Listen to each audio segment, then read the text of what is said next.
Chapter 11 Lamarck and the Ladder of Life. While Baron Cuvier was studying his fossils, Jean Baptiste Lamarck was seeking unobtrusively to understand the relationship of living things. In fact, though he was a contemporary of Cuvier, he began his work earlier than did the eminent Baron, for he was working in France at the time of the French Revolution. In the summer of 1760, was 16 years old. That summer he inherited a small legacy from his father. It did not amount to much, for Lamarck was the 11th son of an impoverished nobleman. Actually, the amount of the inheritance was just enough to enable Lamarck to buy a horse. Thereupon, he left the Jesuit college at Amiens, where he had been studying theology, and, riding his new mount, set off to join the French army, which was then engaged in fighting the Germans in the 7 Years' War. He rode along the poplar-lined road across the plains of Picardy in northern France, and the level fields of barley and rye were sprinkled with poppies and blue cornflowers. Behind him he left his birthplace, Byzantin, its church, its little town hall, its grocery, the two-story house in which he had been born.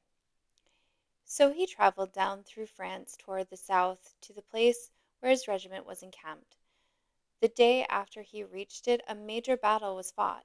The battle was so fierce that it nearly destroyed his regiment. All the officers were killed, and the men were thrown into panic and confusion. There would have been a general rout had not the young Lamarck managed to hold them together until help arrived.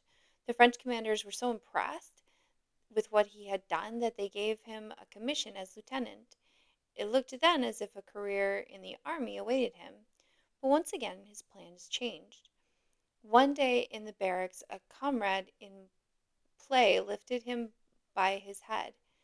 The lymphatic glands in his neck were injured, and it was necessary for him to go to Paris for treatment, so he was discharged from the army.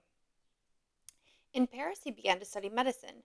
To pay his expenses he worked as a clerk in a bank, and he lived in a garret in the Latin Quarter. He lived thus for about 4 years. In his garret room he grew interested in meteorology through watching the movement of clouds from his window. They were the only natural objects he could see. But on Sundays it was his habit to walk in the woods and fields outside Paris. On one of these walks he met Jean-Jacques Rousseau, and after that they went on botanizing trips together. Jean-Jacques Rousseau, with his Gospel of Nature, was a great figure in France at the time. People said it was he who had made the study of plants and flowers à la mode. But fashion certainly held little interest for the young bank clerk, for from the day he met Rousseau the study of plants was an absorbing passion with him. With the same courage that had enabled him to hold on until help was brought to his shattered company, now, in spite of poverty, he managed somehow to hold on to this study, which seemed to him the most important thing in the world. He became a student of botany under Bernard de Jussieu, the same professor who had received Linnaeus so enthusiastically. Soon he had begun a new classification of plants, thinking rather boldly perhaps that he could improve on Linnaeus. His idea was to divide the various species into subspecies so that a student could first determine the large group in which a plant belonged and then place it in one of its various subgroups. In 10 years' time he was ready to publish his small book called Flore François, which he believed would help students to identify the flowers it described. The title page describes it as, quote, a succinct description of all plants growing naturally in France, unquote. The book brought Lamarck recognition immediately. Everyone in scientific circles was talking of the brilliant new botanist. The distinguished Comte Buffon, whose book had so inspired Cuvier, arranged to have Lamarck admitted to the French Academy of Sciences and invited him to make a tour of Europe with his young son, with the purpose of visiting museums and botanical gardens. But on his return, though he was now famous, he continued to be very poor. The Comte de Buffon, who had influence in court, succeeded in having him appointed as keeper of the herbarium at the Jardin du Roi. The wages of the keeper of the herbarium were miserably small, but Lamarck was thankful to have work that was connected with the plants he loved. He was 35 and strikingly handsome, especially when at meetings of the French Academy of Sciences he wore his white stock and the heavily embroidered coat of an Academy member. In his quick mind, 100 theories were developing, ideas not alone of botany, but of chemistry and of the origin of the globe and its atmosphere. Occasionally, he presented his ideas to the Academy. The members listened to him tolerantly. Perhaps they were a little amused at his ardor. But for all his imagination and enthusiasm, he could not climb beyond the lowly post of keeper of the herbarium. Then the French Revolution turned France upside down. The king and his court were swept away. The sound of the carts rumbling toward the guillotine could be heard from the quiet room where Lamarck worked. Word reached him that Lavoisier, the chemist, had been beheaded. But Lamarck's post was such a humble one that he seemed quite unimportant, and the revolutionists did not disturb him. When the fighting was over, the French government wanted to change everything that had been associated with the old regime. So they accepted Lamarck's suggestion of naming the Jardin du Roi the Jardin des Plantes and planned to offer courses there to promising young students. They decided to engage 2 professors of zoology and offered one of these professorships to Lamarck. The other was to go to Geoffroy St. Hilaire. Geoffroy was later to dispute with Baron Cuvier, but at this time he was only 22. Lamarck was in his 50th year when he received the appointment. He had spent more than 25 years in the study of botany. A less adventurous man might have hesitated at trying to master a subject that was wholly new and about which no one had very much knowledge. But Lamarck believed that living things should be studied as a whole. He had been a botanist. The next logical step for him was to investigate the animal world. It was Lamarck who invented the term biology, by which he meant the study of all living things, both animal and plant. At the Jardin des Plantes, he divided the work in zoology with young Geoffroy St. Hilaire. Geoffroy agreed to work with birds and mammals, Lamarck with insects, worms, and microscopic animals. A museum publication listed him thus, quote, Lamarck, 50 years old, married for the second time, professor of zoology, of insects, of worms, and of microscopic animals, unquote. His laboratory was a confused place. Here, amid specimens from Africa and Europe, from Asia and America, he tried to find some orderly method of arrangement. Linnaeus, he knew, had simply lumped all insects and worms together, but there were thousands of species of insects and worms, and Linnaeus had never even examined the little beasties that Eunuch had seen. Living things were related to one another, Lamarck was sure, but how were they related? Finally, he hit upon a plan. He thought all animals might be classified according to their fundamental organs, their lungs, their hearts, their nervous system. This could be done with the vertebrate animals, and perhaps the invertebrates could be arranged in a similar way. In his mind's eye, he began to see a great ladder, upon whose rungs, step by step, all living things found their places. He was excited by the idea. He hardly dared to tell anyone about it until he had gone further. Day after day he worked with microscopes and with dissecting instruments examining hearts, lungs, nervous systems. Finally he was ready. It was almost too good to be true.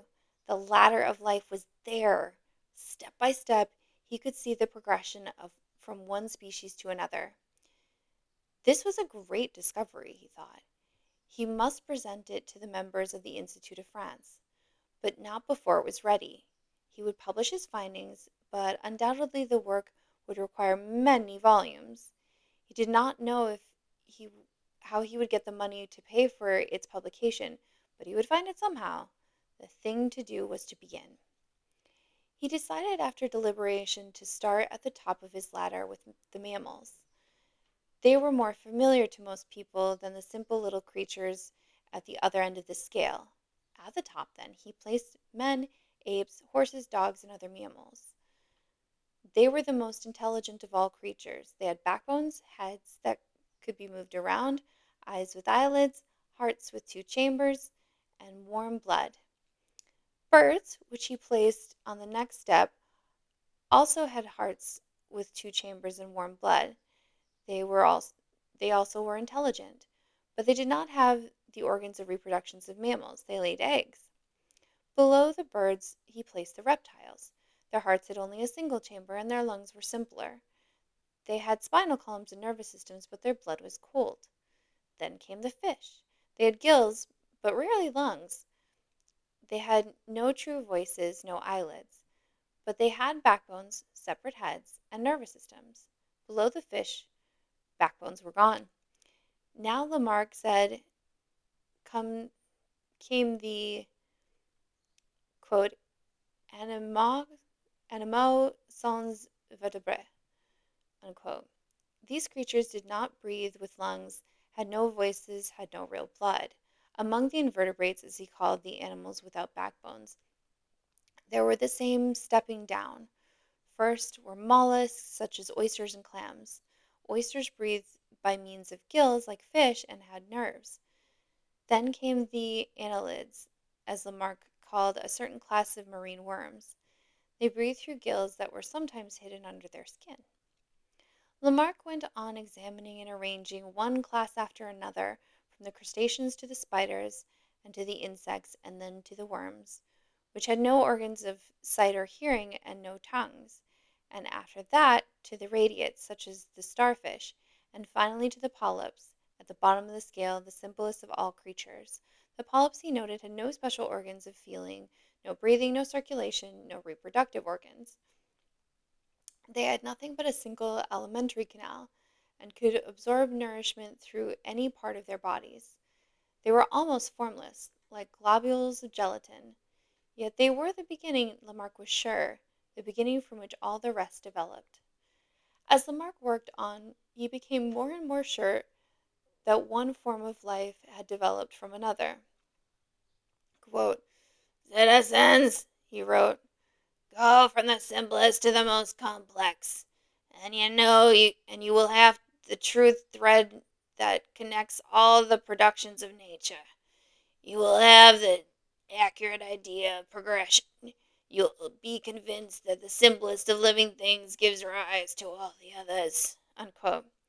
So, 57 years before Darwin's great book, The Origin of Species, was published, Lamarck grasped the idea of evolution that scientists have held ever since. But how did it all come about? Lamarck asked himself. What makes one species change and develop into another? In a leaflet called Recherches sur l'organisation des corps vivants, he gave his explanation, quote, "I have no thought of producing a work of importance," he wrote, "but only of publishing my lecture in leaflet form to those who might be interested in my observations." Unquote. Why has evolution occurred, he asked. It is because the animal, with the passage of time, has changed to adapt itself to its environment. Quote, "It is not the organs, that is, the character and the form of an animal's body parts, that have given rise to its habits and particular structures. It is the habit and manner of life and the conditions in which its ancestors lived and that have, in the course of time, fashioned its bodily form, its organs, and its qualities." Unquote. This is the so-called theory of acquired characteristics. Where an organ has been used, he said, it has developed. Where it has fallen into disuse, it has dwindled away. And changes brought about in this way give rise to changes in the species. The polyp, through the effect of its environment, changes with the passing of countless ages of time to become one of the radiates. The radiates become worms. The worms, in time, turn into insects, and so on up the scale to the top of the ladder where the mammals are. And examples of all these are in existence at any given moment, but all are constantly changing, evolving. For nothing is stationary, Lamarck saw. All of the things in the universe are moving and changing. The surface of the earth, the waters of the sea, the animals and fish, the trees and plants are all in continual slow progressive change. He took a giraffe as an example. Quote, "We know that this tallest of mammals living in arid localities is obliged to browse on the foliage of trees.